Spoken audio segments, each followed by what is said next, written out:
10 കൊല്ലത്തെ ദുർഭരണത്തിന്റെ ഏറ്റവും കെടുതികൾ അനുഭവിച്ചവരാണ് കേരളത്തിലെ കോൺഗ്രസുകാർ, കേരളത്തിലെ UDFകാർ, ആലപ്പുഴയിലെ കോൺഗ്രസുകാർ, UDFകാർ. അത്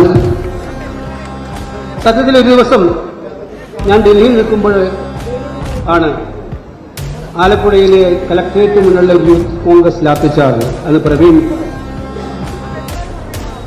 പ്രവീണിനെ വളഞ്ഞിട്ട് ആക്രമിക്കുന്ന ചിത്രം. ആ പോലീസ് SCയുടെ ആഭ്യന്തരമന്ത്രി കണ്ടുപിടിച്ചിട്ടുണ്ടാവുന്ന ഞാൻ മനസ്സിലാക്കുന്നത്. അടിച്ച CA അന്ന് ഞങ്ങൾ ഇവിടെ ആലപ്പുഴയിൽ വെച്ച് പറഞ്ഞിരുന്നു, ആ CAയുടെ തൊപ്പി ഊരേണ്ടത് ഈ നാട്ടിൽ ആവശ്യമായിട്ടുള്ള കാര്യമാണ് എന്നത് നമ്മൾ പറഞ്ഞിരുന്നു. ആ വിഷ്വൽ കണ്ടാൽ മനസ്സിലാവും, ഒരു ചെറുപ്പക്കാരനെ പിടിച്ചിട്ടും വളഞ്ഞിട്ട് ആക്രമിക്കുന്ന സ്വഭാവം. ഇതുപോലെ മനുഷ്യത്വരഹിതമായിട്ടുള്ള ലാത്തിച്ചാർജ് ഉണ്ടാവാറുണ്ട് എല്ലായ്പ്പോഴും. ഈ ലാത്തിച്ചാർജ് അല്ലായിരുന്നു.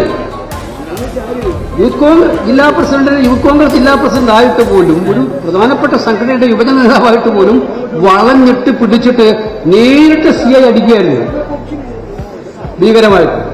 അന്ന് പിറ്റേന്ന് ഇവിടെ ആലപ്പുഴയിലുണ്ടായ പൊതുയോഗത്തിൽ ഞങ്ങൾ പ്രസംഗിക്കുകയുണ്ടായി. അത് ആഭ്യന്തരമന്ത്രി അക്കാര്യത്തിൽ ശ്രദ്ധിക്കുക, മറ്റു കാര്യങ്ങൾ എടുത്ത നടപടിയെ അങ്ങേയറ്റം അഭിനന്ദിക്കുകയാണ്. ആ കാര്യത്തിൽ ആ പോലീസുകാരൻ നമ്മുടെയൊക്കെ UDFകാരുടെയൊക്കെ വീടുകളിൽ ഒന്ന് വരാൻ നടക്കുന്നുണ്ടാവും. ഇപ്പൊ അങ്ങനെയാണല്ലോ.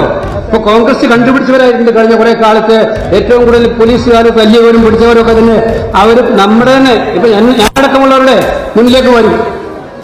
ഒരു കാര്യത്തിൽ നമുക്ക് വിട്ടുവീഴ്ച ചെയ്യാൻ പറ്റില്ല. നമ്മുടെ പ്രവർത്തകനെ വളഞ്ഞിട്ട് ഒരു കാരണമില്ലാതെ ആക്രമിച്ചവനെ വെറുതെ വിടുന്ന പ്രശ്നമുണ്ടാകില്ല എന്നുള്ള ഉച്ചത്തിലുള്ള തീരുമാനം നമുക്കെടുത്തേ മതിയാവും.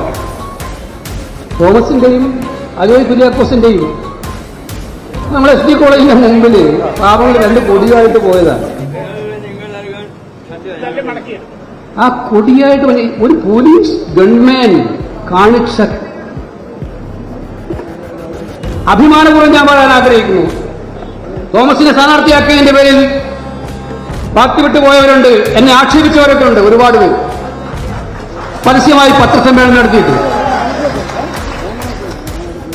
ഞാൻ ആദ്യത്തെ കൺവെൻഷനിൽ പറഞ്ഞിരുന്നു, തോമസിന്റെ സ്ഥാനാർത്ഥിത്വം എന്ന് പറയുന്നത് പിണറായി വിജയന്റെ പോലീസിന്റെ ലാത്തിയടിയേറ്റ് പിടഞ്ഞ കേരളത്തിലെ യുവജന വിദ്യാർത്ഥി നേതാക്കന്മാർക്കുള്ള ഏറ്റവും വലിയ കോൺഗ്രസിന്റെ UDFിന്റെ സമ്മാനമാണ്, പ്രതീകമാണ്. തോമസ് പിണറായി വിജയന്റെ മനസ്സിൽ നോവുന്ന ഒരു വേദനയായി എന്നും ഇവനെ കാണുമ്പോൾ നിലനിൽക്കുമെന്നുള്ള